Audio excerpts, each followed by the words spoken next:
이 새벽에 하나님께서 저와 여러분에게 주시는 말씀 출애굽기 12장 39절에서 34절 말씀입니다. 제가 받들어 봉독하겠습니다. 이것은 하나님의 말씀입니다. 밤중에 여호와께서 애굽 땅에서 모든 처음 난 것 곧 왕위에 앉은 바로의 장자로부터 목에 갇힌 사람의 장자까지와 가축의 처음 난 것을 다 치심에 그 밤에 바로와 그 모든 신하와 모든 애굽 사람들이 일어나고 애굽에 큰 부르짖음이 있었으니 이는 그 나라에 죽임을 당하지 아니한 집이 하나도 없었음이었더라.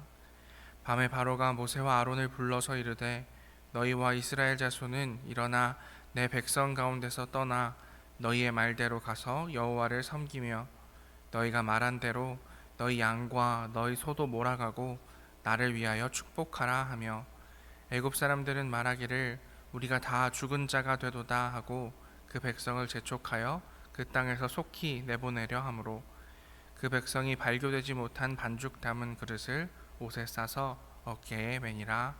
아멘. 오늘 출애굽기 12장 29절에서 34절까지의 말씀을 가지고 내 하나님은 이라는 제목으로 하나님 말씀 나누도록 하겠습니다. 오늘 말씀은 이스라엘 백성을 해방하기 위해서 일어난 10가지 재앙에 대한 이야기입니다. 이 10가지 재앙, 저 어렸을 때 성경고사 같은 거 보면 필수적으로 나오던 문제여서 첫 번째 재앙이 뭐고 두 번째 재앙이 뭔지, 일곱 번째, 여덟 번째, 아홉 번째 재앙이 뭔지 이렇게 열심히 외웠던 기억이 나는데요. 오늘 이 10가지 재앙을 크게 세 덩어리로 분류해서 한번 살펴보도록 하겠습니다. 먼저 첫 번째 재앙을 살펴보겠습니다. 출애굽기 7장 20절에서 24절까지의 말씀입니다. 함께 읽어보겠습니다. 모세와 아론이 여호와께서 명령하신 대로 행하여 바로와 그의 신하의 목전에서 지팡이를 들어 나일강을 치니 그 물이 다 피로 변하고 애굽 사람들은 나일강 물을 마실 수 없으므로 나일 강가를 두루 파서 마실 물을 구하였더라. 아멘. 먼저 일어난 사건은 나일강의 물이 붉게 변한 사건입니다. 이 나일강의 물이 붉게 변하는 사건을 비롯해서 이집트에서 일어났다라고 성경에서 기록하고 있는 이 10가지 재앙을 어떻게 살펴볼 것인가에 대해서 많은 성서학자들과 특히 성서 고고학자들이 열심히 연구를 했습니다. 그런데 이 10가지 재앙을 좀 다른 시각으로 설명할 수도 있다라는 주장들이 나타나기 시작했는데요. 일단 이 나일강이 붉게 변하는 현상은 오늘날에도 나일강에서 일어나고 있는 현상입니다. 과학자들은 왜 이런 일이 일어나는가 살펴보았더니 나일강 상류인 에티오피아 호수에서 침전물 또는 녹조에서 많은 박테리아가 발생하고 그 박테리아에서 생기는 독성으로 나일강이 핏빛으로 붉게, 더 정확하게는 조금 분홍빛으로 변하는 일이 있었다고 합니다. 지금도 그런 일이 벌어지고 있고요. 과거에도 이런 일들이 자주 발생했었고 파피루스에도 기록되어 있습니다.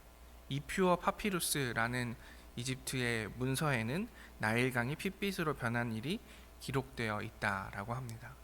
그래서 이 박테리아로 인해서 물이 붉어지는 현상이 나타나면 여기서 보면 24절에서 이야기하는 것처럼 사람들이 그 강물을 마실 수 없도록 강물이 오염된다라고 합니다.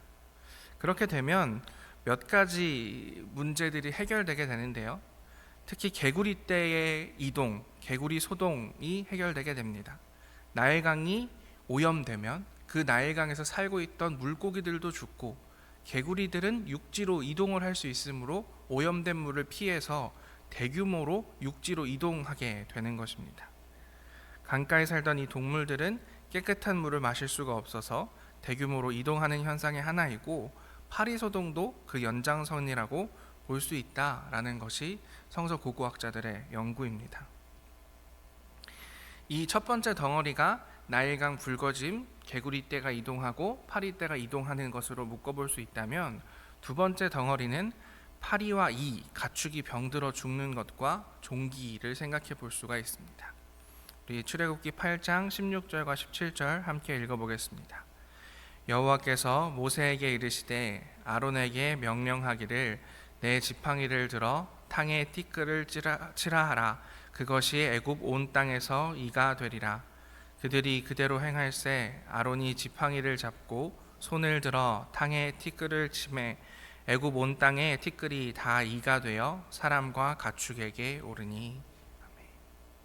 여기서 말하는 이를 등에로 본다면 나일강에 적조 현상이 일어났고 물고기가 죽고 개구리가 집단적으로 도심에 와서 죽었습니다. 파리와 구더기, 등해가 나타나기에 딱 좋은 환경인 겁니다. 이 파리떼와 등해가 동물 시체를 빨아먹으면서 생기는 병이 탄저병입니다. 이 탄저병에 옮은 동물들은 집단으로 폐사하기가 일쑤이고요. 탄저균이 인간에게 옮으면 종기가 생깁니다. 그러니까 나일강의 적조 현상으로 인해서, 이 자연재해로 인해서 이 수많은 일들이 연쇄적으로 이집트 땅 가운데 일어난 것이 아닐까라고 성서학자들은 생각하게 되었습니다. 뒤이어 등장하는 자연재해들도 이집트에서 흔하게 발생했거나 오늘날에도 일어나고 있는 재앙들이라고 합니다. 우박은 기상변화에서 나타나는 현상으로 최근에도 이집트에서 그런 현상이 나타났습니다.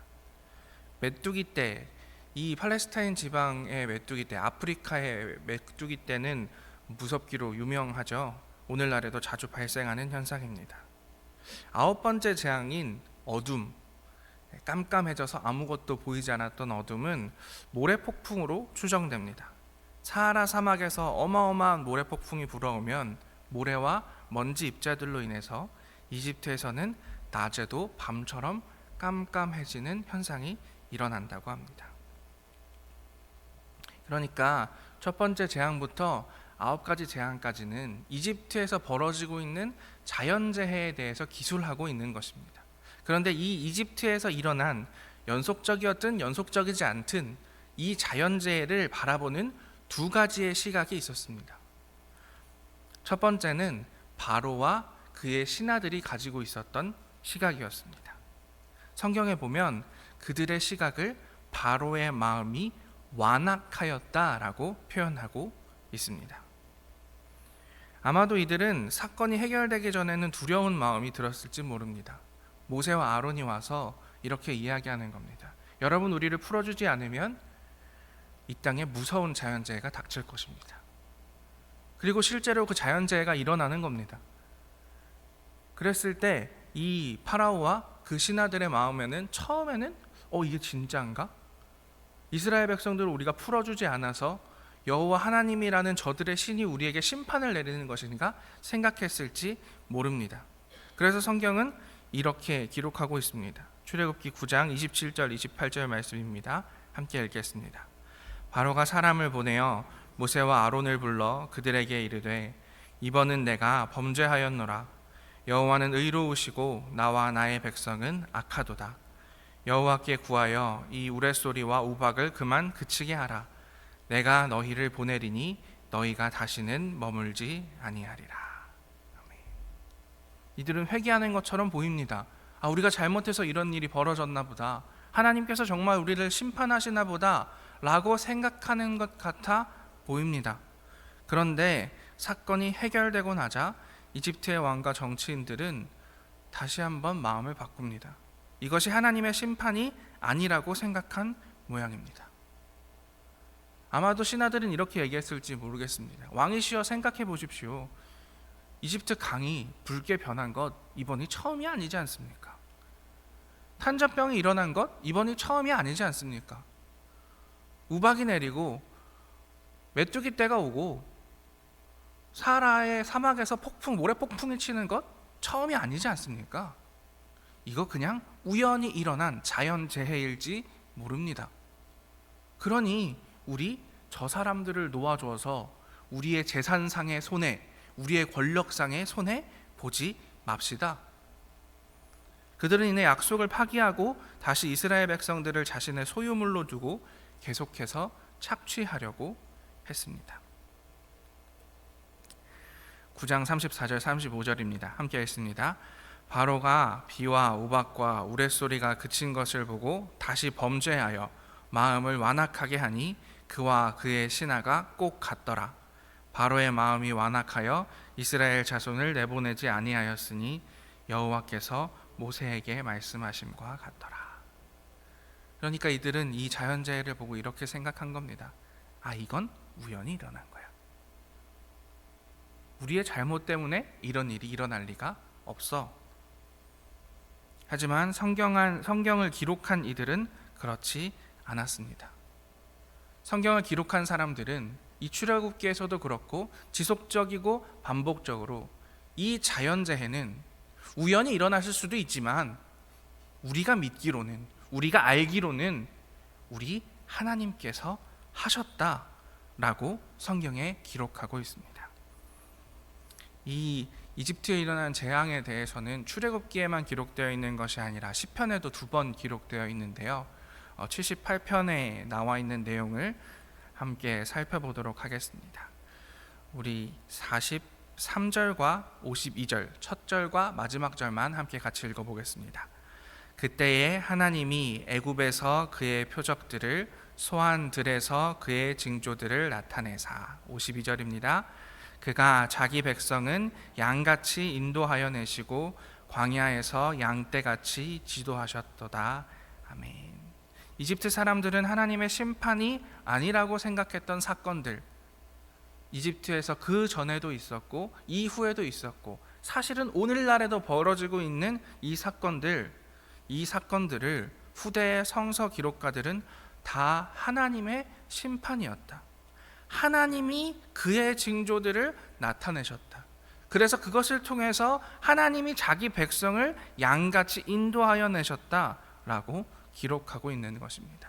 그러니 같은 자연재해를 보고도 그것을 자연재해라고 생각했던 사람들과 그 속에 하나님의 뜻이 있고 하나님의 섭리가 있고 하나님의 인도하심이 있었다라고 믿는 사람들의 태도는 완전히 달랐던 것이죠. 이들의 고백, 하나님이 하셨다라는 고백에는 어떤 의미가 있었을까요?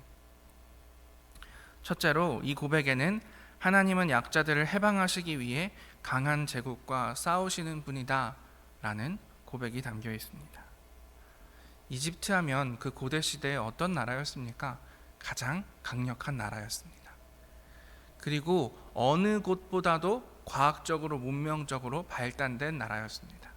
그랬기 때문에 근동지방에 심각한 가뭄이 들었을 때 이집트에는 이미 관계농업이 발달하여 있었기 때문에 주변의 나라들은 다 굶어 죽어가고 있을 때에도 이집트 사람들만은 안전하게 자신들의 농산물을 가지고 살아갈 수 있었습니다.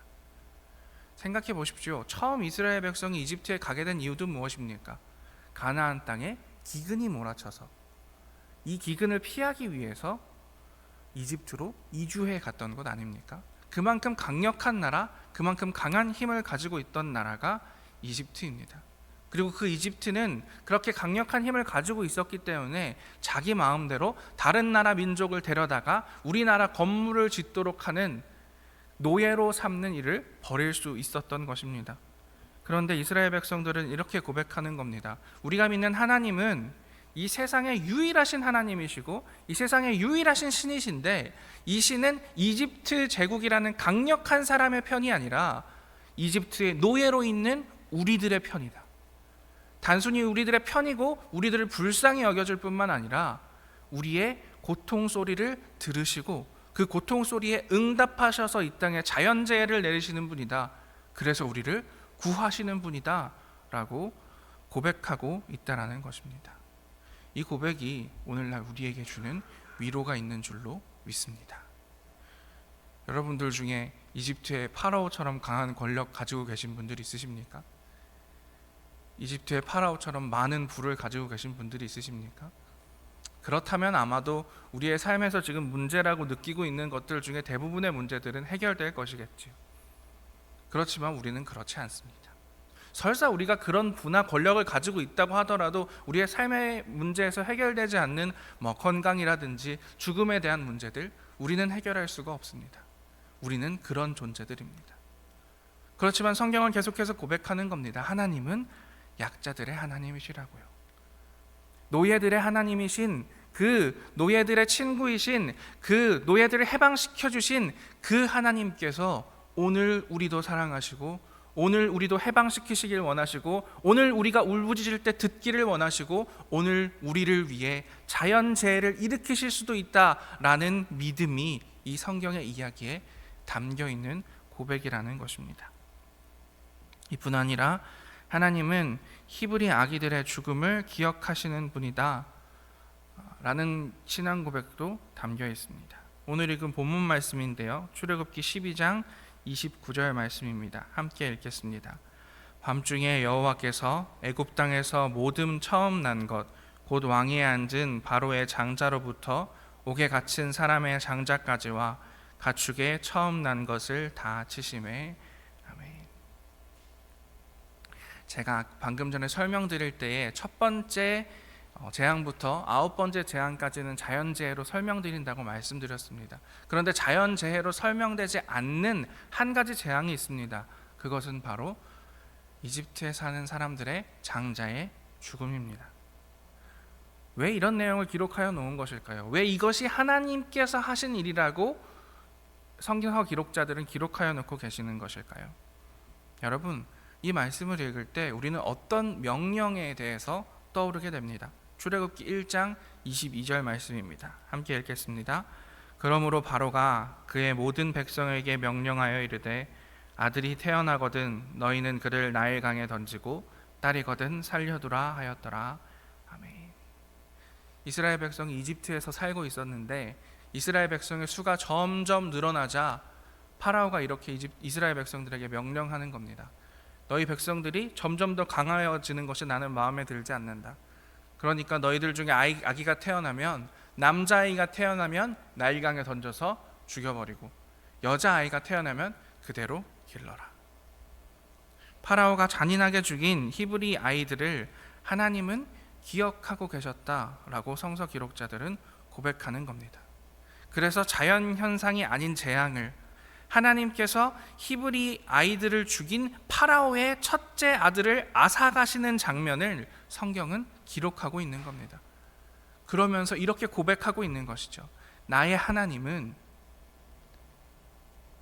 작은 비천한 노예 중에서도 가장 작고 연약한, 태어난 지 하루 이틀 된 갓 태어난 그 생명, 그것까지도 기억해 주시는 하나님이시다 라고 고백하고 있는 것입니다. 오늘 본문을 통해서 이스라엘 백성들은 이렇게 고백하고 있습니다. 내 하나님은 10가지 재앙을 통해서 약한 이들을 위해 싸우시는 분이다. 이 사실이 오늘 우리의 삶에서도 고백되는 한 고백이었으면 좋겠습니다. 가장 작은 이들의 죽음을 기억하고 갚으시는 분이다.